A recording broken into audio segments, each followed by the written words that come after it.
All right, people, I'm going to do my best Mr. J impression here. So just a reminder about slope-intercept form. That form is mx plus b, which you see here at the top of the paper, where m is the slope, and remember that's rise over run, the y and the x, and b is the y-intercept. That is where your line crosses the y-axis, which is the up and down axis. So when you have slope and intercept form, like we do on our worksheet, we can use b, the y-intercept, to help us graph, and then use slope to help us find the other points on the graph. So you're going to start with the y-intercept, you're going to graph that point, and then you're going to use the slope to go up or down, and then to the right, always to the right is the right direction, to graph your line. Okay, so let's take an example. Look at an example and see what that's like. So here we have a graph, which is not upside down, so that's good. And we're gonna graph a couple of different dots here, or a couple of different lines. So we're gonna start with the example from your worksheet of y equals 2/7 x plus 2. So here we have our slope-intercept form. This is our slope. We know that because it's attached to the x. And this is our intercept. We know that because it comes after the x. The y and the x don't change. Remember, if we wanted, we could plug in x's and get y's, and we could also graph by putting those dots. But this is a much faster way. So we're going to put our y-intercept on our line at 2. That's a positive 2, so it's plus 2. So right there on the the y-axis is our y-intercept. So it's either going to be on this side or on this side because it's either positive y or a negative y. From there, our slope tells us that we're going to go up and then over. Up 2 and then over 7. Remember, we're always going to move to the right, and we're going up because this is positive. Okay, so we're going to go from our y-intercept. That's the first thing we graph. Up to 1, 2 to 4, and then we go over 7. 1, 2, 3, 4, 5, 6, 7, and we're at 4, 7. And the reason that we're at 7 is because we started at 0. So going over 7 lines us up to 7. We're going to do it again because we're trying to graph the whole line. So we're going to go up to from 4 to 6 and then over 1, 2, 3, 4, 5, 6. And we're still on the line. Now, remember the line goes both directions. So we're going to actually reverse the process to get the other side of the line. So the other side of the line, and the way we reverse the process is we go backwards. So instead of going up, we're going to go down 2. And this is the only time you will ever move to the left is when you're reversing the process. So we're going to go out to negative 7. Okay, we go down 2 over 7. And then we're going to do it again. 1, 2 over 1, 2, 3, 4, 5, 6, and 7. So if I was to do this point and I was to go up 1, 2, and over 1, 2, 3, 4, 5, 6, 7. Do you see how I run into my other point? That is why you go to the left when you're reversing the process. Each of these points should lead you to the next point if you go up to over 7. Okay, so now that we have enough of the line, we're going to draw and we're going to connect the dots. And on your worksheet, you're going to connect them all the way across. I don't have a ruler. I'm going to go get a ruler. Just hold tight.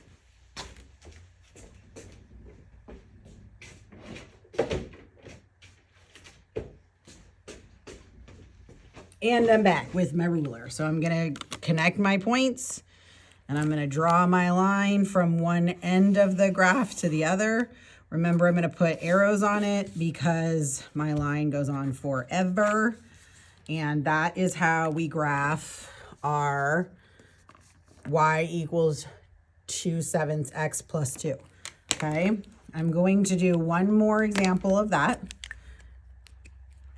So we are going to do another one of our problems from our worksheet, which is y equals 2/7 negative 2/7 x plus 2. Now this should look very familiar. These are very similar, right? So our y-intercept is still at 2. So we're going to get a dot in that exact same point. But this time, make sure you can see my graph. Instead of going up 2, our slope is telling us that we need to go down 2. And how do we know that? Because of this little negative sign. So we're going to go down 2, but we're still going to go over 7 to the right. We're still moving to the right. The negative only applies to the top of our slope, and it tells us we go down instead of up. So we're going to go down 2, 1, 2, and over 7. 1, 2, 3, 4, 5, 6, 7. I'm right there on my x-axis at 7. I'm going to do it again. Down 1, 2, over 1, 2, 3, 4, 5, 6, 7. There we go. And I'm going to reverse my process. So I'm going to go up 2, but I'm going to go to the left. 1, 2, 3, 4, 5, 6, 7, because I am reversing the process. So I'm going to the left only because I'm reversing the process. And if I follow my dot and I go down 1, 2, and I go over 7, I hit the other dot on my line. One more time, I'm going to reverse the process up 2, over 1, 2, 3, 4, 5, 6, 7. And again, if I go down 2, 1, 2, and over 7, I hit my other dot on my line. So you'll notice that these lines look very similar to each other. They're just going different directions. They're called reflections. Okay, so they reflect each other and they meet in the middle at that y-intercept. All right. All right, ladies and gentlemen, Miss D is back, and we're going to talk about some of the other lines that are on your worksheet. So the first one we're going to talk about is if we have x equals something. So in this case, x equals -3. Now this is not y mx plus b because it doesn't even have a y equals, right? So we are going to simply go to -3 on our x axis. So 1, 2, 3. We're going to graph right on that axis, and it's going to be all of those points. So everything there, and remember, because on our worksheet, we're going top to bottom, so you're going to go all the way up and down that line. So here at 5, this is -3, 5. Up here at 10 would be -3, 10. -3, 0. All of these points have -3 as their x value. So that is why this line right here is our x equals -3. Now, we've talked about this a little bit already. The slope in terms of our worksheet, so our m and our b, right? Our slope for this line is undefined. So it is undefined. And the reason it is undefined is because this is not something your human body could walk up. Now, if you were Spider-Man, you maybe could tell me that you could get up this. But otherwise, you would need climbing material, or you would need to be rappelling down. You could not climb up this by yourself without the assistance of tools. So that makes an undefined slope. Now, as for the b is not 0. If the b was 0, we would be here in the middle at the origin, right? The b is none, because at no point is this parallel line going to cross our y-axis and give us a y-intercept. They're just going to run parallel to each other for all of eternity, because remember, our axes and our lines go on forever. That's why we draw our arrows, okay? So that's that one. Let's do the other one, and I actually want to show you how there are some pieces there that you can't see. So y equals, for example, let's say -2. So y equals -2. So we're going to go here on y equals -2 to y equals -2, right? Now, this time, there is an intercept, right? We see that this crosses the part of the axes. So our y-intercept is 2. So it crosses it at -2, right? Oh my goodness. Okay. So our y-intercept is -2.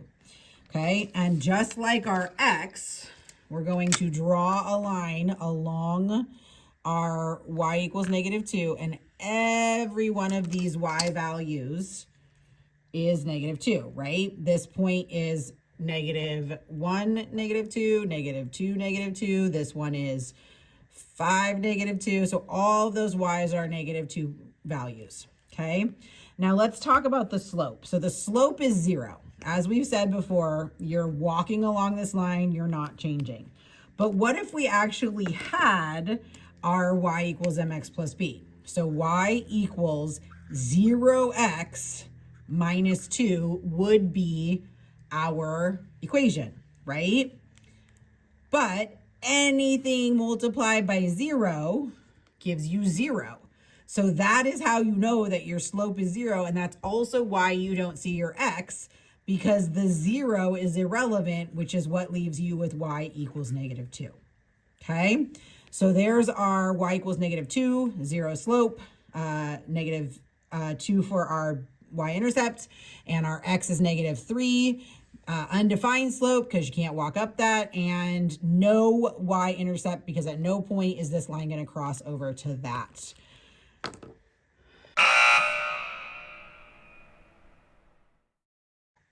All right, this is my last video. I'm going to show you the most challenging problem on your worksheet, in my opinion, because there is a slope and there is a y-intercept for this problem, but you can't see any of them. So we have y equals x. So we've got some invisibility cloak happening here with our mx plus b, right? Because mx plus b, y equals mx plus b, gives us y equals something x plus a b, right?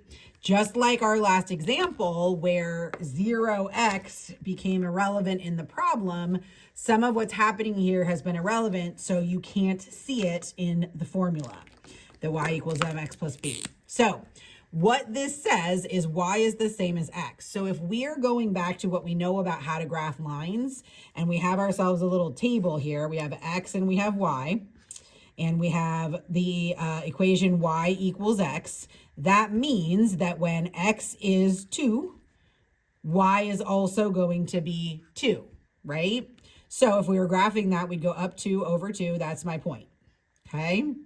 And if y was -1, sorry, if x was -1, then y would be -1. So -1, -1, okay?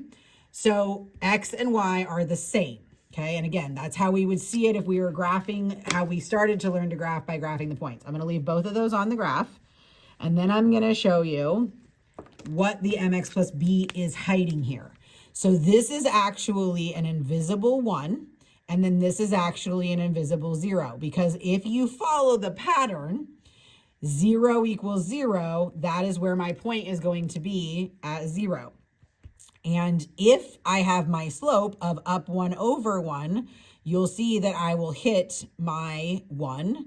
And if I continue my pattern down 1 over 1, I get this lovely diagonal line that's forming, okay? So my y equals mx plus b format, slope-intercept format, is really y equals x plus 0. But again, because this does not affect the equation, they leave it off.